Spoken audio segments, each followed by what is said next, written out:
The mining station orbited the dead world of Kepler 442c like a metallic vulture, its sensors constantly scanning the planet's surface for valuable minerals.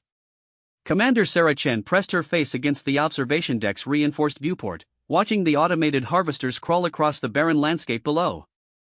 3 months into their survey mission, and they had found nothing but worthless rock and radiation-scorched earth.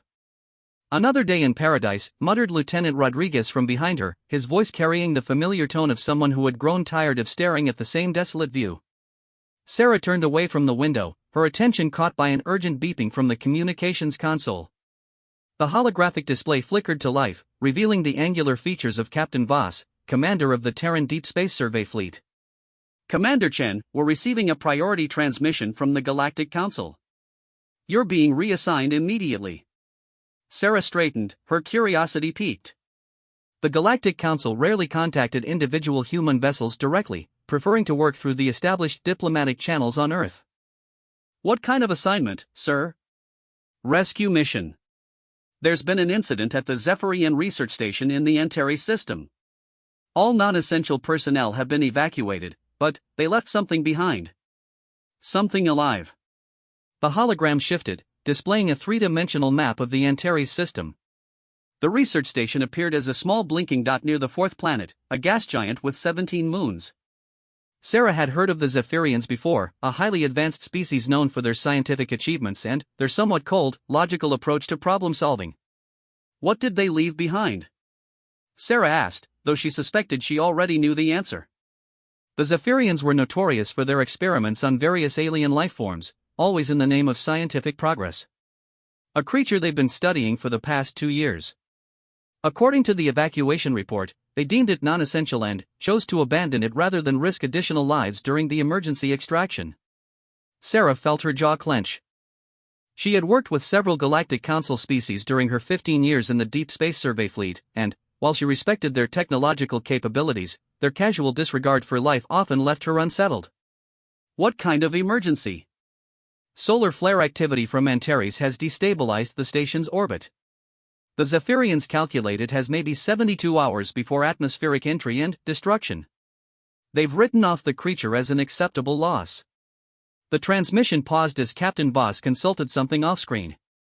When he returned, his expression was grim. "Commander, I need to be clear about something. Every other species in the sector has declined this mission. The Altarians say the risk-to-benefit ratio is unacceptable. The Centaurians won't even respond to our communications about it. As far as the galactic community is concerned, this creature is already dead." Sarah looked around the bridge at her crew. Rodriguez had moved closer, listening intently. Chief Engineer Park had emerged from her station, her usual stoic expression showing signs of interest.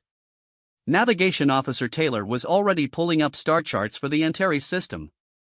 "What kind of creature are we talking about?" Sarah asked. The hologram shifted again, and Sarah's breath caught in her throat. The image showed what appeared to be a small, quadrupedal being covered in soft, silvery fur.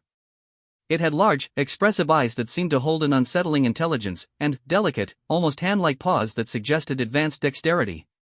Most striking were the intricate patterns of bioluminescent patches along its back and sides that pulsed with a gentle blue-green light. "The Zephyrians call it a lumina," Captain Voss explained. "They found it on a dead world at the edge of the galaxy. Sole survivor of what appears to have been a thriving civilization. The species shows remarkable adaptive capabilities and what the Zephyrians describe as unexpected cognitive complexity." Sarah studied the image more carefully. There was something about the creature's posture, the way it held its head, that reminded her of the dogs she had grown up with on Earth. But this was clearly no simple animal. The bioluminescent patterns seemed to shift and flow like a living language, and those eyes held a depth that spoke of self-awareness. "How intelligent are we talking about?" she asked. "Unknown. The Zephyrians were still conducting tests when the solar flare situation developed. What we do know is that it survived the complete destruction of its homeworld, has adapted to live in artificial environments, and shows what they describe as complex emotional responses to stimuli." Rodriguez leaned forward. "Commander, the Antares system is 3 days away at maximum burn. If we leave now..." Sarah nodded, her mind already racing through the logistics. 3 days to reach the station, potentially hours to extract the creature, and 3 days back. It would be tight, but possible. Captain Boss, we'll take the mission, she said, ignoring the surprised looks from her crew. Transmit all available data on the research station and the creature. We'll need everything the Zephyrians are willing to share. Commander, Captain Boss's voice carried a note of warning. I should mention that this mission is entirely voluntary. Starfleet Command is not ordering you to attempt this rescue. The risk assessment indicates a significant chance of mission failure and potential loss of crew. Sarah looked around at her team again. Rodriguez gave her a slight nod. Park was already moving toward her engineering console, presumably to begin preparations for the journey. Taylor had the navigation charts ready. Understood, sir. But we're going anyway. After the communication ended, Sarah gathered her crew in the main briefing room. The holographic display now showed detailed schematics of the Zephyrian research station, a sprawling complex of interconnected modules and laboratories orbiting the gas giant Antares IV. Let me be clear, Sarah began. This is not going to be easy. The station's orbit is decaying rapidly due to solar radiation interference. We'll have a narrow window to dock, locate the creature, and extract it safely. Chief Engineer Park spoke up first. The station's power systems are already compromised. Life support is operating on emergency power only. If we're going to do this, we'll need to move fast. Navigation Officer Taylor pulled up trajectory calculations. I can get us there in 68 hours if we push the engines. But that leaves us with minimal fuel reserves for maneuvering around the gas giant's gravity well. Rodriguez studied the station schematics. According to the Zephyrian data, the creature is being held in Laboratory Module 7. That's on the far side of the station complex, away from the main docking ports. Sarah absorbed this information, her tactical mind already working through the challenges. How long can the station's life support maintain a breathable atmosphere for the creature? Park consulted her datapad. Based on the power consumption readings, maybe 40 hours. Probably less if there's additional system degradation. The reality of their situation settled over the room like a heavy blanket. They were racing against time, physics, and the indifference of an entire galactic community that had written off one small life as expendable. There's something else, Sarah said, calling up a new display. I've been reading the Zephyrian research notes. This creature, this Lumina, it's not just intelligent. It's been actively trying to communicate with the researchers. The display showed a series of bioluminescent patterns, recorded over several months. The patterns were clearly deliberate, with repeating sequences and variations that suggested a complex communication system. The Zephyrians noted that the patterns changed based on environmental stimuli and social interaction. When researchers were present, the creature would create more complex displays. When left alone, the patterns became simpler, almost melancholic. Rodriguez frowned. You're saying it can feel loneliness? I'm saying it tried to talk to them, and they treated it like a lab specimen, Sarah replied, her voice hardening. For 2 years, this creature has been trying to communicate, to connect, and they just studied it. The room fell silent as the implications sank in. This wasn't just a rescue mission for an exotic alien animal. They were potentially saving a sentient being that had already lost everything, its world, its people, and now faced abandonment by the species that had found it. As their ship, the UES Meridian, changed course toward the Antares system, Sarah found herself returning to the observation deck.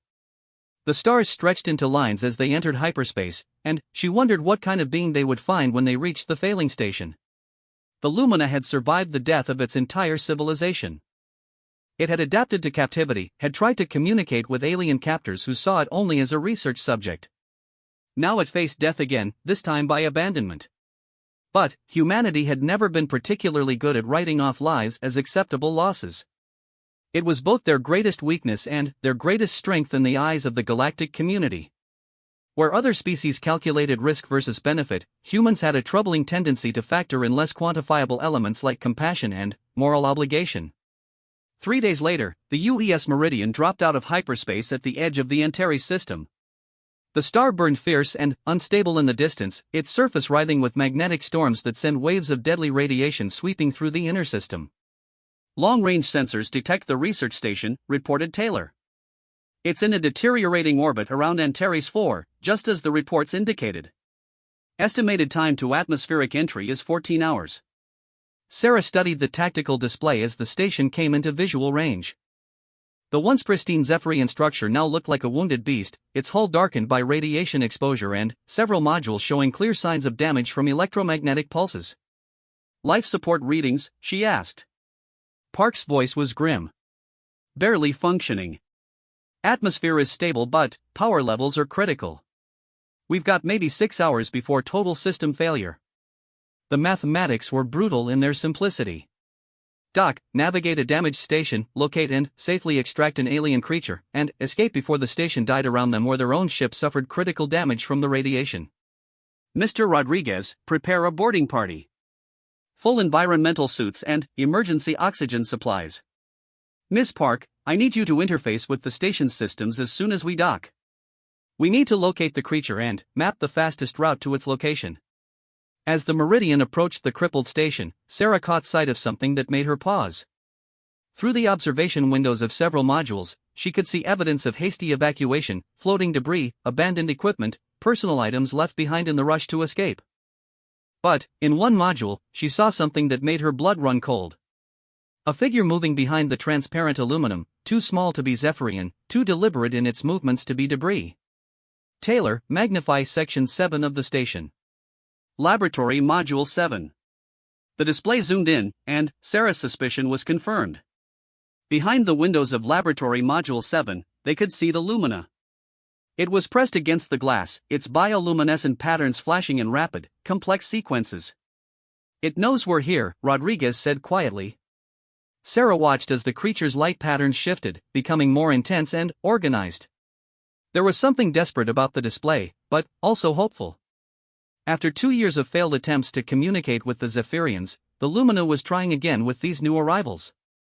It's trying to talk to us, Sarah realized. Those patterns, it's trying to communicate. The docking procedure took precious minutes as their ship's systems interfaced with the damaged station.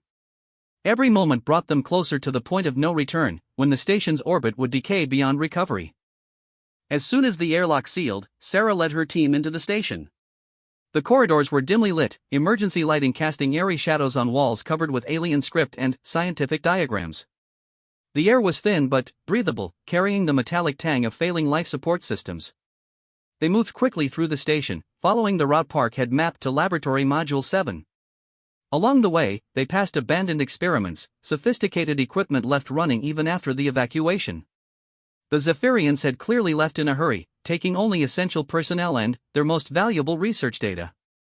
When they reached Laboratory Module 7, Sarah's heart nearly broke. The Lumina sat in the center of a sterile containment chamber, surrounded by monitoring equipment and testing apparatus that had clearly been abandoned mid-experiment. The creature was smaller than Sarah had expected from the holographic recordings, perhaps the size of a large house cat, but its presence filled the room with an almost palpable sense of awareness. When the human team entered the laboratory, the Lumina's bioluminescent patterns exploded into a brilliant display of lights that cascaded across its body in waves of blue, green, and silver. The patterns were complex and rapid, far more intricate than anything the Zephyrian recordings had captured. Jesus, Rodriguez breathed through his helmet calm, it's beautiful. Sarah approached the containment chamber slowly, her hands visible and empty. The Lumina tracked her movement with its large, dark eyes, and, as she drew closer, its light patterns shifted to softer, more rhythmic pulses. There was something almost musical about the way the lights flowed across its fur, like a visual symphony of greeting. Chief Engineer Park was already at the control console, her fingers flying over the alien interface. The containment system is biometrically locked to Zephyrian genetic signatures. I can override it, but it's going to take a few minutes to crack their encryption. Sarah knelt beside the containment chamber, bringing herself to the creature's eye level. The Lumina tilted its head, studying her with an intensity that was unmistakably intelligent. Slowly, deliberately, it moved closer to the transparent barrier that separated them. The Zephyrian notes mention that it responds to visual stimuli, Sarah said softly.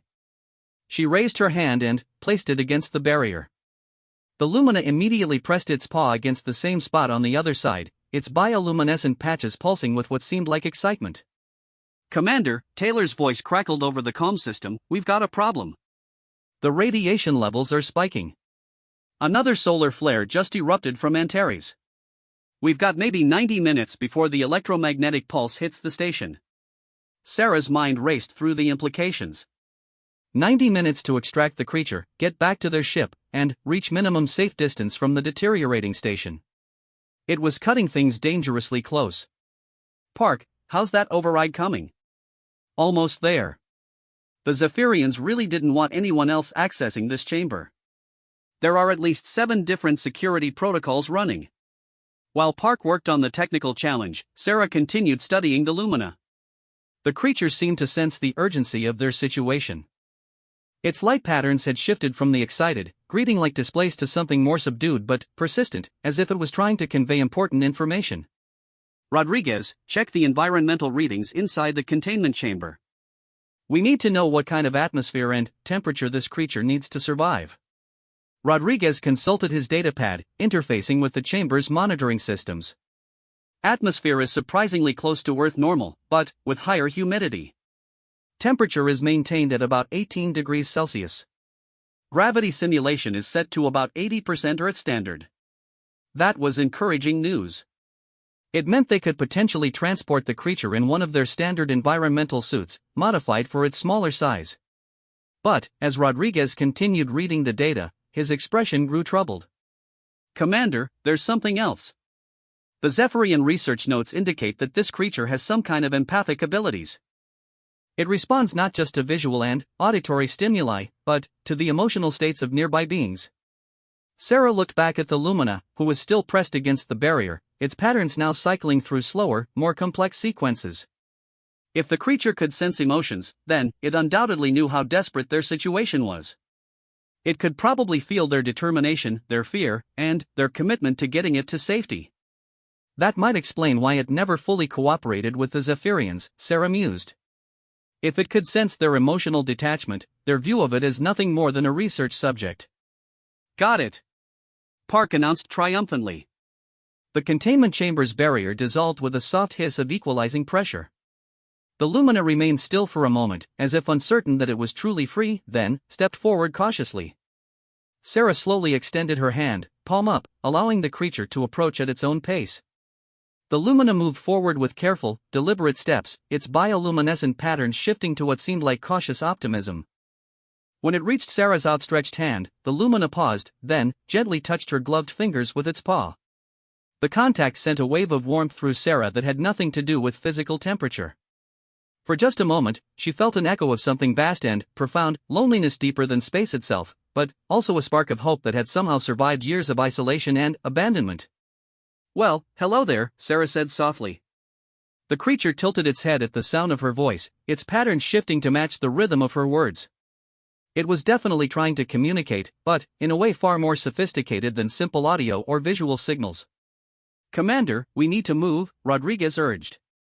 Radiation levels are climbing, and the station's orbit is deteriorating faster than predicted. Sarah nodded, but, as she stood, the Lumina suddenly backed away, its patterns flashing in rapid, agitated sequences. It ran to a corner of the laboratory where a collection of objects had been gathered, personal items that the Zephyrians had apparently removed from the creature when it first arrived. The Lumina carefully selected several items, a small, crystalline object that seemed to pulse with its own internal light, a piece of what looked like carved metal with intricate patterns, and something that might have been a piece of fabric or plant material. It carried these items back to Sarah, its patterns now urgent and pleading. It wants to take these with it, Sarah realized.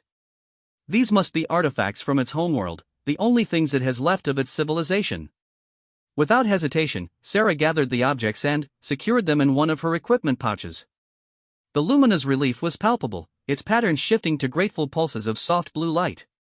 Park had found an emergency containment unit designed for transporting small life forms. This should work for getting it back to our ship safely. The environmental controls are compatible with its requirements.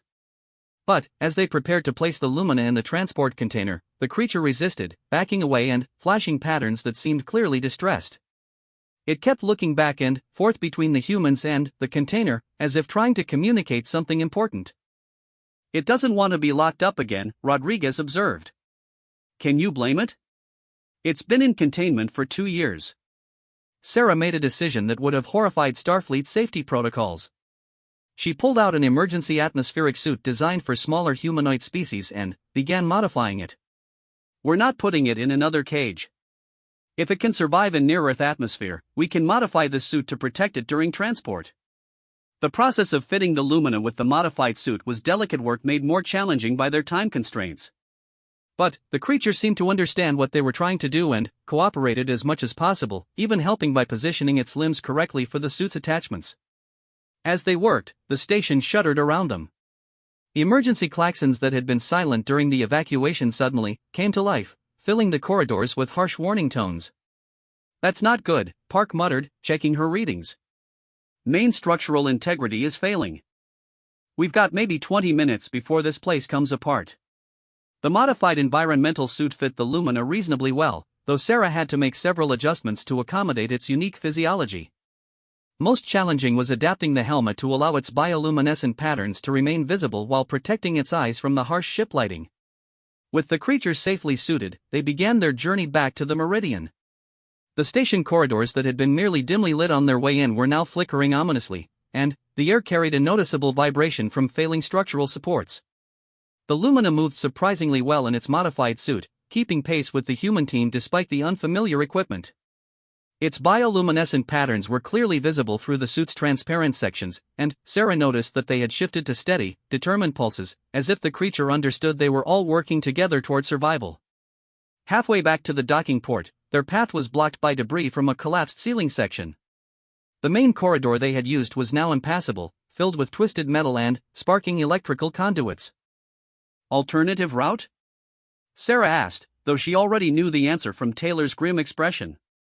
"There is one, but it takes us through the outer ring modules. Those sections have been without power for hours and are probably partially decompressed. The detour would add precious minutes to their escape time, minutes they probably didn't have." But, as they stood there calculating alternatives, the Lumina suddenly moved forward, approaching the debris-filled corridor. Its patterns shifted to rapid, complex sequences that seemed almost like scanning pulses. After a moment, it returned to the team and began what could only be described as gesturing with its suited paws. It pointed to a section of wall that appeared intact, then made movements that suggested there was space behind it. "I think it's trying to show us something," Rodriguez said. Park examined the wall section the creature had indicated. "There's a maintenance shaft behind here. It's not on any of the station schematics we downloaded, but if it connects to the main ring, it could get us around the collapse," Sarah finished. The Lumina's patterns pulsed with what seemed like approval. Park used her engineering tools to open the maintenance access panel. Beyond was a narrow shaft just large enough for a suited human to crawl through, with handholds and guide lights that suggested it was designed for emergency access. "How did it know about this?" Rodriguez wondered aloud. "It's been here for 2 years," Sarah replied. "Probably explored every inch of this place when the Zephyrians weren't watching." The maintenance shaft was a claustrophobic journey through the station's mechanical systems. They crawled in single file, with the Lumina moving with surprising agility through the confined space. Its bioluminescent patterns provided additional light, creating a strange but beautiful procession through the dark tunnel. Halfway through the shaft, they felt the station lurch violently. The sound of metal tearing echoed through the walls around them, and the emergency lighting failed completely, leaving them in darkness except for their helmet lamps and the Lumina's steady glow. "Outer modules are separating," Park reported grimly. "We're losing structural integrity faster than predicted." They emerged from the maintenance shaft into a corridor just 50 meters from their docking port. But their relief was short-lived. The airlock indicator showed that the docking clamps were under severe stress from the station's structural instability. "Meridian, this is Commander Chen. Emergency departure preparation. We're coming in hot." Taylor's voice crackled over the calm from their ship. "Commander, docking clamps are at critical stress levels. I'm not sure they'll hold long enough for a normal boarding procedure." Sarah looked at her team, then at the Lumina, whose patterns had shifted to rapid, urgent pulses that seemed to mirror their own elevated stress levels. They had come too far and risked too much to fail now.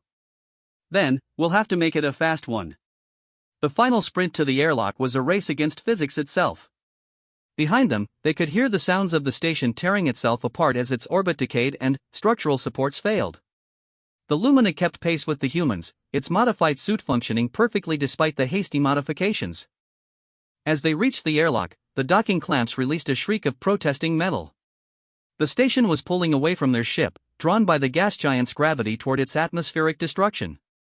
"Everyone through, now," Sarah ordered, all but pushing her team through the airlock.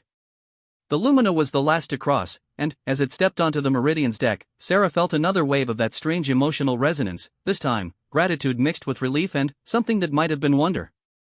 The airlock sealed just as the docking clamps finally gave way.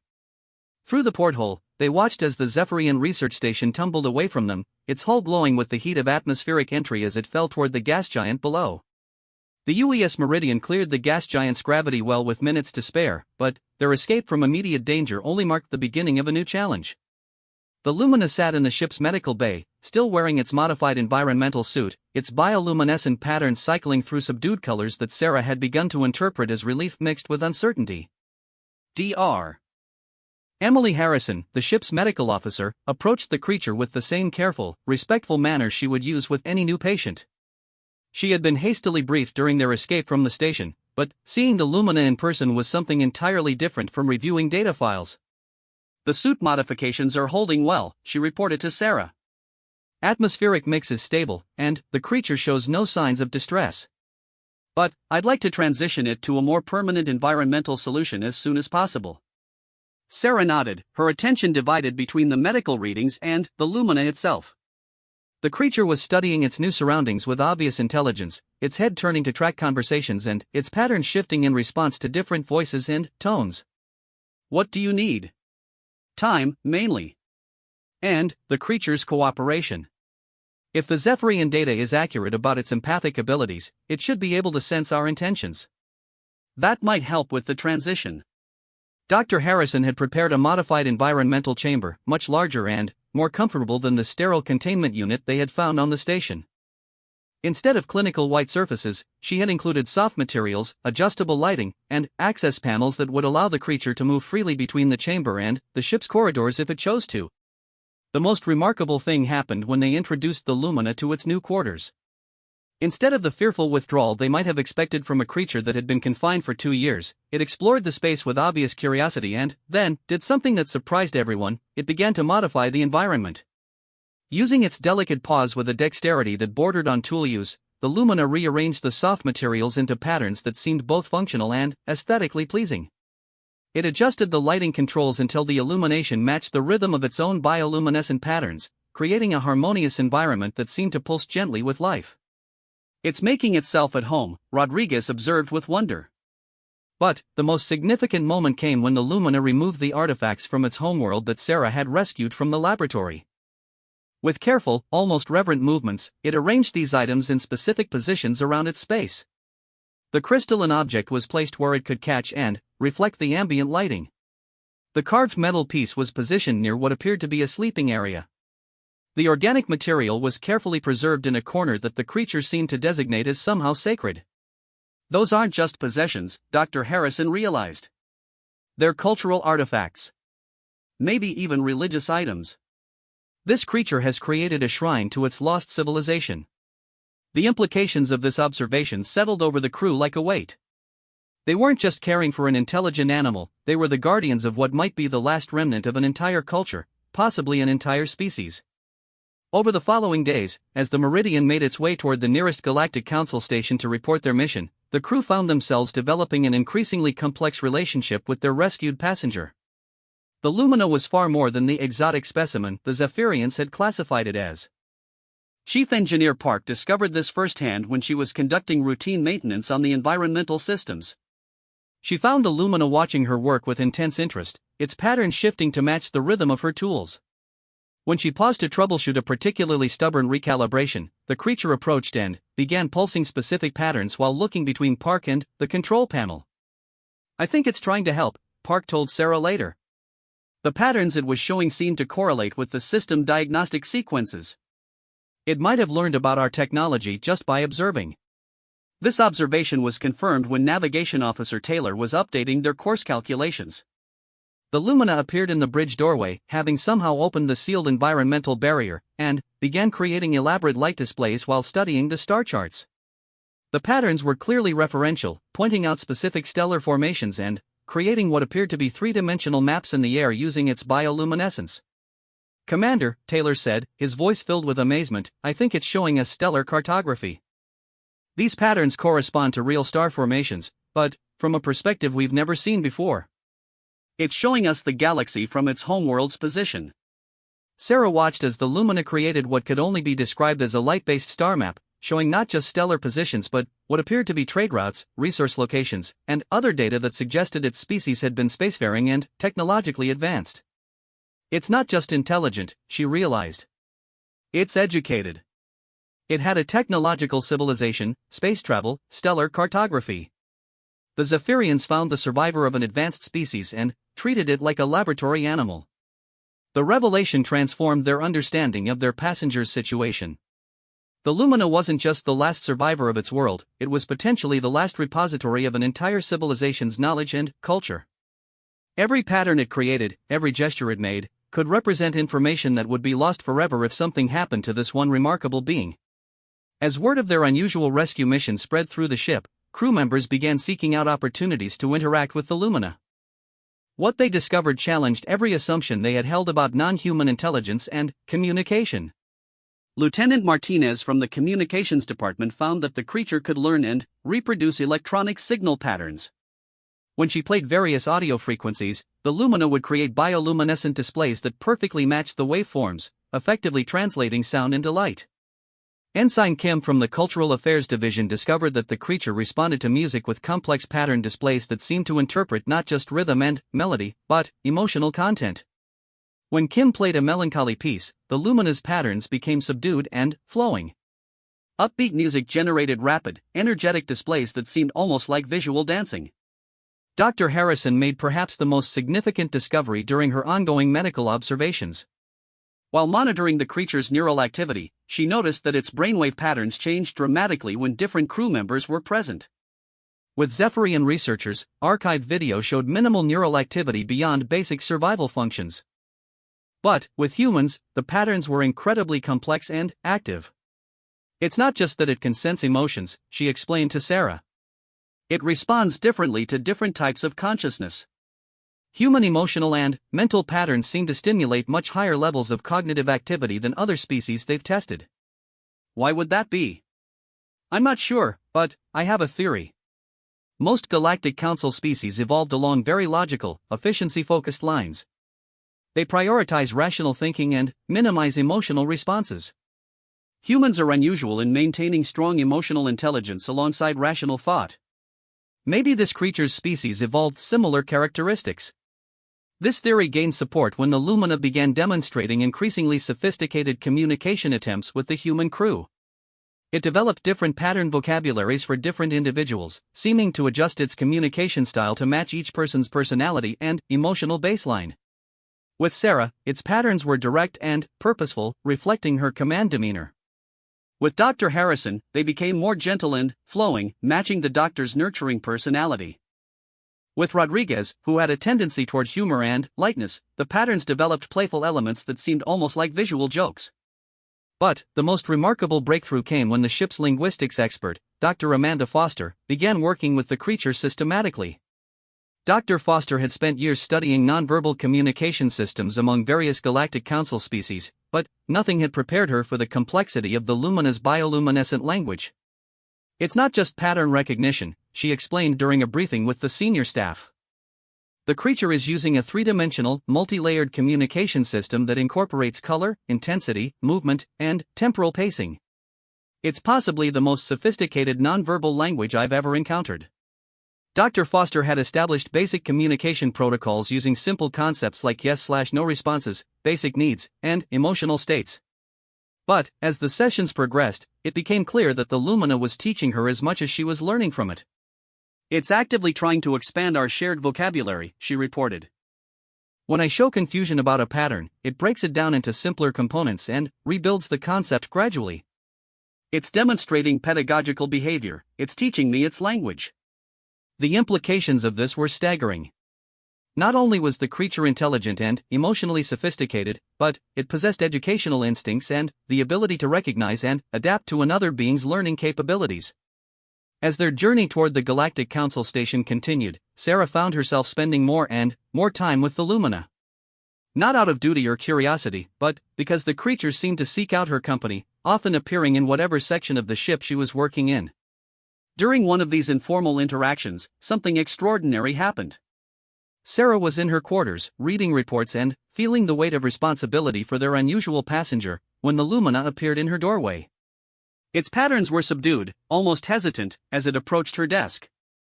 Without really thinking about it, Sarah reached out and gently stroked the soft fur along the creature's back. The response was immediate and profound, a wave of warmth and contentment that seemed to flow from the creature into Sarah herself.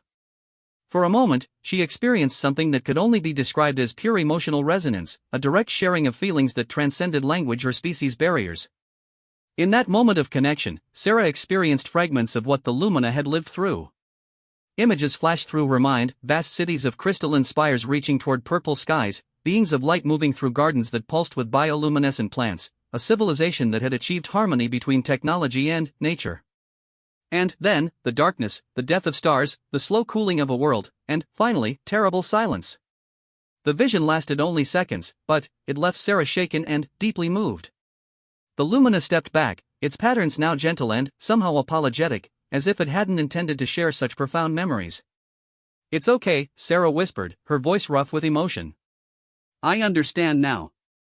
You've lost everything, but you're still trying to connect, to share what your people were." The creature's pattern shifted to something Sarah was beginning to recognize as gratitude, but also something deeper, a recognition that finally, after years of isolation and misunderstanding, someone truly comprehended the scope of its loss and the miracle of its survival. Word of the successful rescue mission reached the Galactic Council before the Meridian arrived at the station. The response was mixed, reflecting the complex political dynamics of interstellar civilization. The Altarians expressed polite approval while privately noting that humans had once again demonstrated their inefficient prioritization of individual life over logical resource allocation.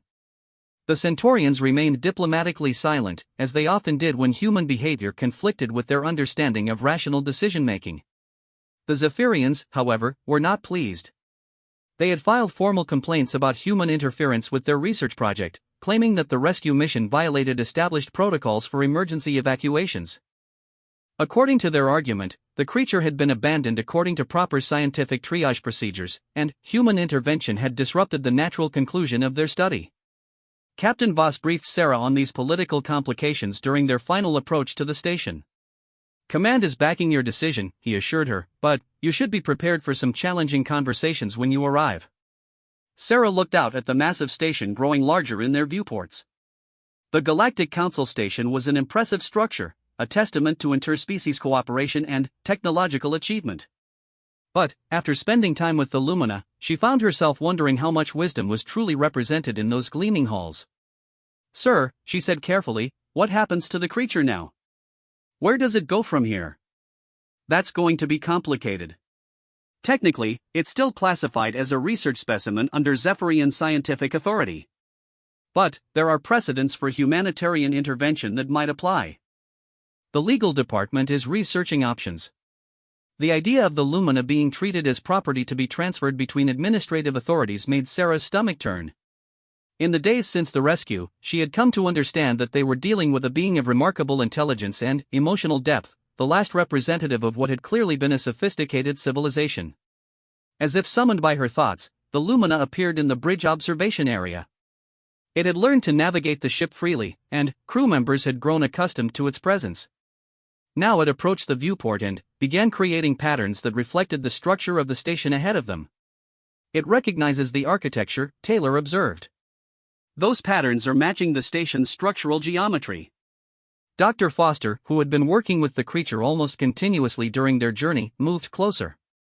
"It's not just recognizing the structure. It's commenting on it. See how the patterns shift from geometric representation to flowing, organic forms?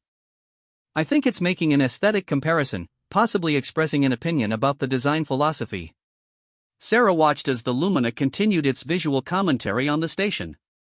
The patterns were indeed critical, suggesting a being that appreciated architectural harmony and found the purely functional design of the council station somehow lacking. A critic as well as a survivor, Rodriguez murmured with admiration. The docking procedure at the Galactic Council station was far more complex than their emergency extraction from the research facility. Multiple species had jurisdiction over different sections of the station, and each had their own protocols for handling unusual passengers. The Zephyrian delegation was waiting when they disembarked, led by Research Director Valen, whose angular features and pale blue skin marked him as a member of the species' scientific caste. His expression was the carefully neutral mask that Zephyrians wore when dealing with what they considered emotional decision-making. "Commander Chen," he said in precisely modulated tones, "I must express my concern about this unprecedented interference with our research program." The specimen was properly classified and abandoned according to established emergency protocols. Sarah felt her jaw clench at hearing the Lumina referred to as a specimen, but she kept her voice level and professional.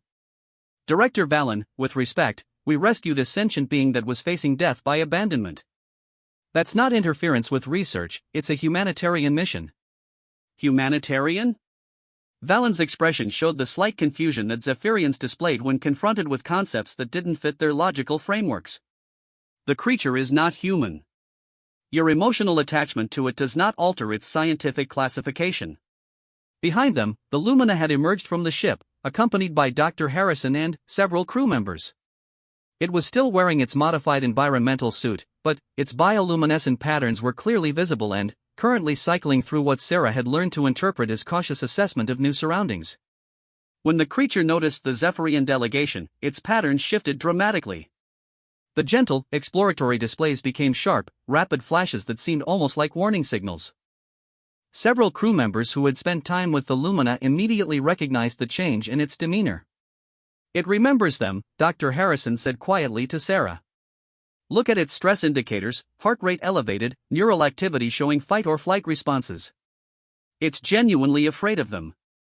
Director Valen noticed the creature's reaction with clinical interest. "Fascinating. The stress response is more pronounced than our records indicated. This supports our hypothesis about enhanced emotional reactivity in the species." The casual, detached way he discussed the Lumina's fear as merely an interesting data point crystallized Sarah's understanding of the fundamental difference between human and Zephyrian approaches to intelligent life. To Valen, the creature's terror was simply another measurement to be recorded and analyzed. "Director Valen," Sarah said firmly, "this being is not returning to Zephyrian custody. We'll be filing for protected status under Galactic Council humanitarian protocols." "Commander," Captain Boss's voice carried a warning tone. The political implications of such a declaration were significant, potentially creating a diplomatic incident between Earth and one of the Council's founding species. But Sarah had made her decision. She had felt the echo of the Lumina's memories, had witnessed its intelligence and emotional sophistication, and had seen the fear in its patterns when confronted with its former captors. There was no way she could allow this remarkable being to be returned to an existence of clinical observation and experimental isolation. "The paperwork is already filed, sir," she said, meeting Captain Boss's surprised look. "Dr. Foster and I submitted the application an hour ago, along with extensive documentation of the creature's demonstrated intelligence and communication capabilities." Director Valen's expression shifted to what might have been annoyance in a more emotional species. "This is highly irregular. The creature has been under our scientific purview for 2 standard years. There are established procedures for research continuity. And there are established procedures for protecting sentient beings from exploitation," Sarah replied. "The evidence clearly shows that this creature possesses advanced intelligence, complex emotional responses, sophisticated communication abilities, and cultural awareness. Under Council law, those characteristics mandate protection, not continued experimentation." As they spoke, the Lumina had moved closer to the human crew members, its patterns now showing the steady, calming colors that the crew had learned to associate with feelings of safety and trust. The contrast with its earlier fear response to the Zephyrians was stark and obvious to anyone paying attention. The standoff in the docking bay was interrupted by the arrival of a new group, representatives from the Council's Department of Xenological Affairs, led by an elderly Altarian named Councillor Thex. The Altarians, while logical like most Council species, had a reputation for fairness and adherence to established protocols. "There seems to be a jurisdictional dispute," Councillor Thex observed in the melodic tones characteristic of his species. "Perhaps we should move this discussion to more appropriate surroundings where all relevant parties can present their positions." As they prepared to move to the station's formal hearing chambers, Sarah felt a gentle touch on her arm. The Lumina had approached her, its pattern showing what she now recognized as a request for attention. When she knelt to its level, it began a complex display that Dr. Foster immediately moved to observe. "It's asking to stay with you," Dr. Foster translated, her voice filled with wonder. "The patterns are showing attachment, trust, and what I can only interpret as a request for protection. It's choosing you as its advocate." The implications of this choice were profound. In the complex legal and political environment of the Galactic Council, having the creature actively demonstrate preference for human custody would significantly strengthen their case for protective status. But, for Sarah, the legal implications were secondary to the emotional reality of the moment. This remarkable being, the last survivor of its civilization, had chosen to trust humanity with its future. That trust came with a responsibility that extended far beyond the requirements of any rescue mission. As they prepared for what would undoubtedly be a complex and contentious hearing, Sarah made a silent promise to the gentle being whose patterns pulsed with hope and trust. Whatever the outcome of the political and legal processes ahead, humanity would not abandon the Lumina to a fate of endless experimentation and isolation. The creature had survived the death of its world and 2 years of captivity. It had learned to communicate across species barriers and had maintained its capacity for trust despite everything it had endured. If the last member of an extinct civilization could show such courage and hope, then humanity could certainly find the strength to protect that precious light from being extinguished by bureaucratic indifference. The formal hearing chamber of the Galactic Council Station was an impressive display of interspecies diplomacy, with seating arranged to accommodate the various physiological needs of different council members. The curved walls displayed real-time translations in dozens of languages and communication methods, while environmental controls maintained atmospheric conditions suitable for all attending species. Sarah sat at the advocates' table with Dr. Foster and Dr. Harrison, their documentation and evidence neatly organized before them. Across the chamber, Director Valen represented the Zephyrian Research Collective, flanked by legal advisors and scientific authorities. At the center of the chamber, the Lumina rested in a specially configured environmental unit that allowed it freedom of movement while protecting it from the potentially overwhelming sensory input of the formal proceedings. Councillor Thex presided over the hearing, joined by representatives from 5 other council species. The diversity of perspectives in the room represented both an opportunity and a challenge. While some species might be sympathetic to humanitarian concerns, others would focus purely on legal precedents and resource allocation efficiency. "We are here to determine the appropriate custody and classification of the being currently designated as Research Specimen ZR7743 by the Zephyrian Collective," Councillor Thex began. "The human delegation has filed for reclassification as a protected sentient entity, while the Zephyrian delegation maintains legal research custody. We will hear evidence from both parties." Director Valen spoke first, his presentation a model of logical efficiency. He outlined the legal framework that had governed the creature's status for the past 2 years, emphasizing the significant scientific investment the collective had made in its study and care. His argument was technically sound. Under existing protocols, the creature had been properly classified and managed according to established procedures. The human intervention, while emotionally understandable, disrupts ongoing research that could benefit the entire galactic community, Valen concluded. The specimen represents a unique opportunity to study adaptive survival mechanisms and evolutionary responses to planetary extinction events. Terminating this research based on anthropomorphic emotional projections would be scientifically irresponsible. When Sarah rose to present the human position, she carried with her not just legal arguments and scientific evidence, but the weight of personal experience gained during their journey to the station. She had lived with the Lumina, observed its behavior, and felt the echo of its consciousness. Her understanding went far beyond the clinical observations detailed in research reports. "Honorable councillors," she began, "we ask you to consider not just the legal technicalities of custody, but the fundamental question of what defines personhood in our galactic community. The being we rescued is not a research specimen, it is the last survivor of an advanced civilization, possessing intelligence, emotional depth, and cultural sophistication that demands recognition and protection."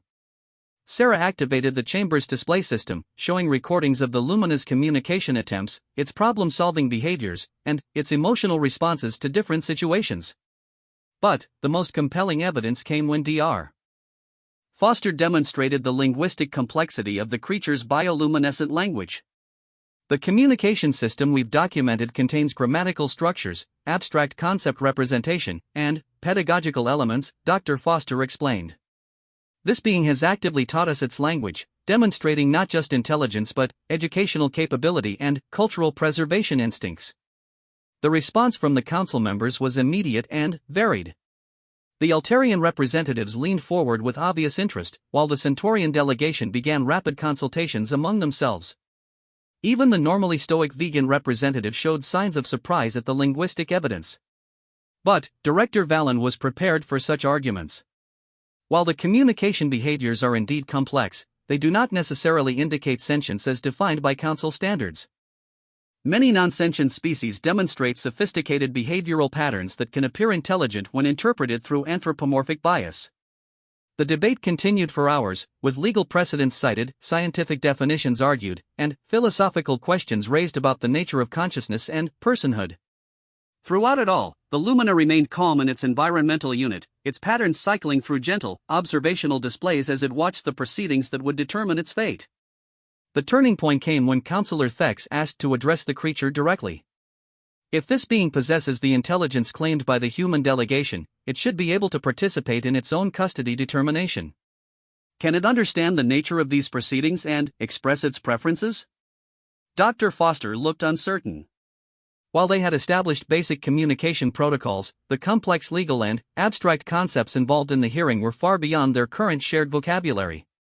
But the Lumina surprised everyone.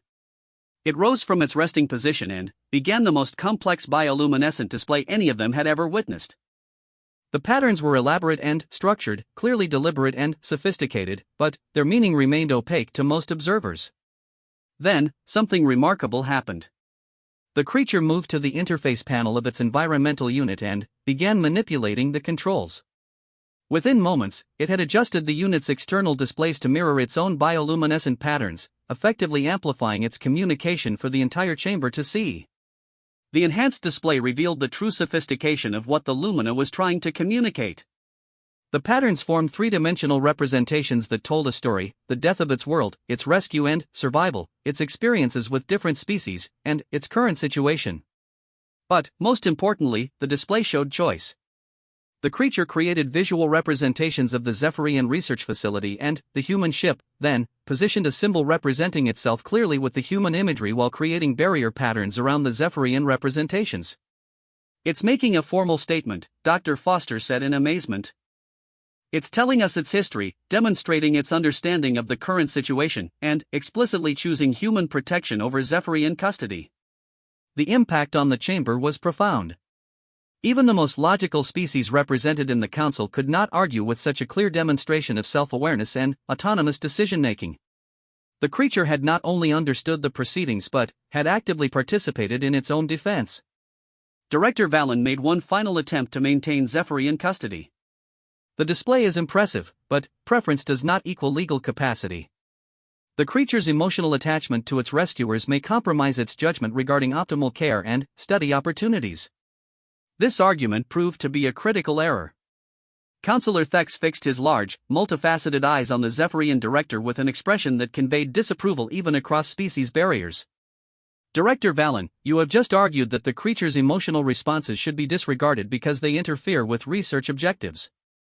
This position is fundamentally incompatible with sentient being protection protocols. Emotional capacity is not a disqualification for personhood, it is evidence of it." The formal deliberation took less than an hour.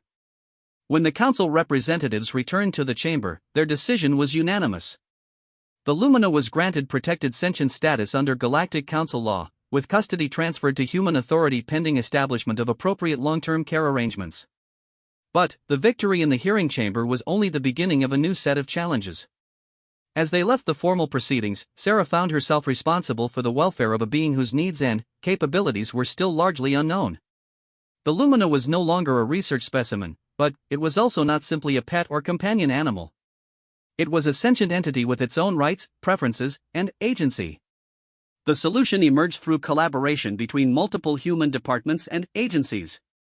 The Lumina would be granted a unique status as a cultural liaison and galactic heritage preservationist. It would live on Earth, in a specially designed facility that could accommodate its environmental needs while allowing it maximum freedom and autonomy. More importantly, it would work with human xenolinguists, historians, and cultural specialists to preserve and share the knowledge of its lost civilization. The patterns it created, the artifacts it treasured, and the memories it carried would become part of humanity's growing understanding of galactic history and the diverse paths that evolution and civilization could take.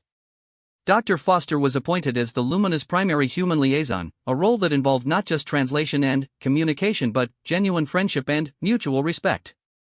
The bond between human and Lumina researchers led to breakthrough discoveries in both linguistics and xenopsychology, fundamentally changing humanity's approach to interspecies communication. The research facility established for the Lumina became a model for ethical xenological studies, emphasizing partnership rather than observation, collaboration rather than experimentation. Other species began to take notice of humanity's approach, and several sent their own representatives to learn from the human model of interspecies cooperation. 6 months after the rescue, Sarah visited the Lumina at its new home on Earth. The facility was beautiful, incorporating both human design aesthetics and elements inspired by the creature's descriptions of its lost homeworld. Gardens of bioluminescent plants created a living light show that complemented the Lumina's own patterns, while comfortable spaces allowed for both solitude and social interaction. The Lumina greeted Sarah with patterns she now recognized as joy and gratitude, but there was something new in its display, confidence and purpose that had been absent during its years of captivity. It had found not just safety, but meaning in its survival. "How are you settling in?" Sarah asked, knowing that Dr. Foster would translate her words into the visual language they had developed together.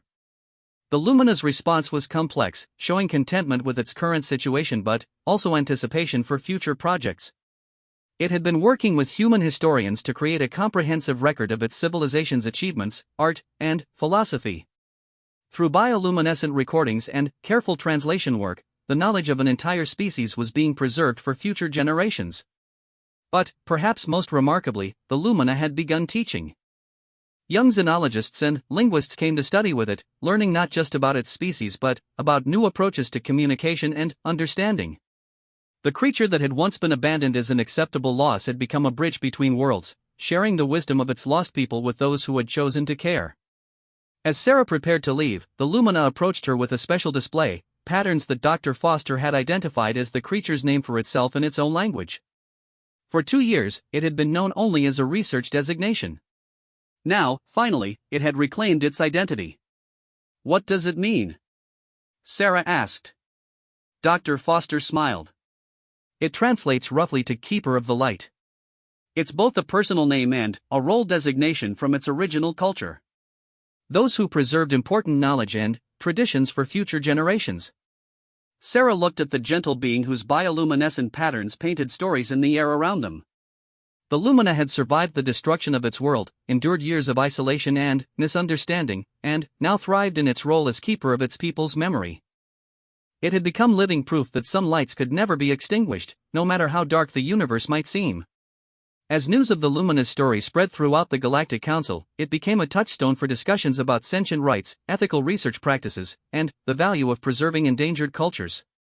The human decision to risk their lives for a single abandoned being had ripple effects that extended far beyond the original rescue mission. Other species began to reconsider their own protocols for handling emergency evacuations and research priorities. The Altarians revised their military rescue guidelines to include provisions for non-citizen lifeforms. The Centaurians established new ethical review boards for xenological research.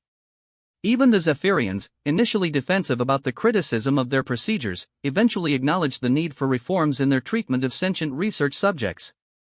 The Lumina's influence extended beyond policy changes to fundamental shifts in how galactic civilization thought about intelligence, consciousness, and the value of individual life. Its survival and eventual thriving served as a powerful reminder that behind every scientific classification and research designation was a being with its own experiences, hopes, and capacity for connection. Years later, when galactic historians wrote about the period of expanding interspecies cooperation that marked the late 24th century, they would trace its origins to a single moment when human beings chose compassion over calculation, when they risked their lives to save one small creature that every other species had written off as expendable. The Lumina continued to live and work on Earth, no longer the last of its kind in any meaningful sense. Through its partnership with humanity, it had become the first of something new, a bridge between species, a keeper of memories, and a symbol of the transformative power of refusing to accept that any conscious being should face abandonment or despair.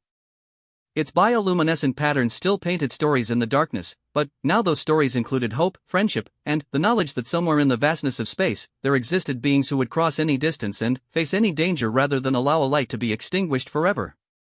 In the end, the story of the Lumina became more than just an account of an unusual rescue mission. It became a testament to the idea that true civilization could be measured not by technological achievement or logical efficiency, but by the willingness to extend compassion to those who needed it most, regardless of the species barrier that might separate them. The creature that had once been abandoned to its fate had found something more valuable than mere survival. It had found a new family, a new purpose, and the assurance that its light would continue to shine for generations to come.